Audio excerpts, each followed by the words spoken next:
IP ইঞ্জেকশনটা mainly আমরা দেই হচ্ছে ডায়াবেটিস ইনডিউসের জন্য স্টেপটোজোটোসিন দিয়ে। তো স্টেপটোজোটোসিন দিয়ে ডায়াবেটিস ইনডিউস করতে হলে আমাদেরকে ইন্টারপেরিটোনিয়ালি ইঞ্জেকশনটা দিতে হয়। তাহলে আমরা এখন দেখব যে কীভাবে সেই ইঞ্জেকশনটা আমরা মাছকে ইনজেক্ট করি। প্রথমে আমরা যেভাবে মাছটাকে ধরি, এই যে ঘাড়ের নিচ দিয়ে ধরে ওর পেটের চামড়াগুলো এভাবে ধরে নিব। ধরে নেওয়ার পরে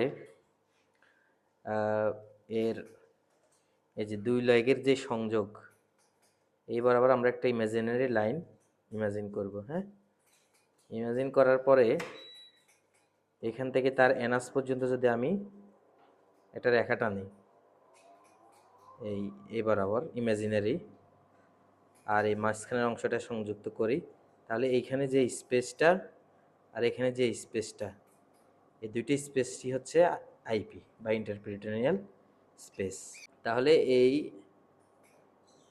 এই যে ইমাজিনারি স্পেসটা বললাম ওইটা হচ্ছে আইপি। অর্থাৎ অনেকটাই বোঝা যায় হচ্ছে যে সেকেন্ড লাস্ট যে ব্রেস্ট ওপেনিং, ফার্স্ট এবং সেকেন্ড লাস্ট যে ব্রেস্ট ওপেনিং, এই দুটোর মাঝখানের এই অংশটা হচ্ছে পারফেক্ট শট ইঞ্জেকশনটা দেওয়ার জন্য। হ্যাঁ, এখানেও এইটা হচ্ছে পারফেক্ট শট। আমি হচ্ছে এই জায়গায় এখন ইঞ্জেকশনটা দিব। হ্যাঁ, তো এখানে হচ্ছে একটু 45 ডিগ্রি অ্যাঙ্গেল করে আমার ইঞ্জেকশনটা ইনজেক্ট করব। এই ভিতরে ঢুকছে। এরপর একটু ব্যাক এক্সপিরেশন করে দেখব যে কোনো ব্লাড বা কিছু আসতেছে কিনা।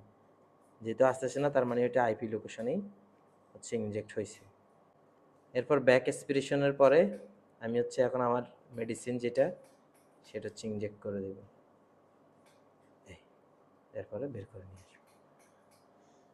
এরপর হচ্ছে কিছুক্ষণ আমরা তাকে অবজার্ভ করে হচ্ছে বক্সে রেখে দিব।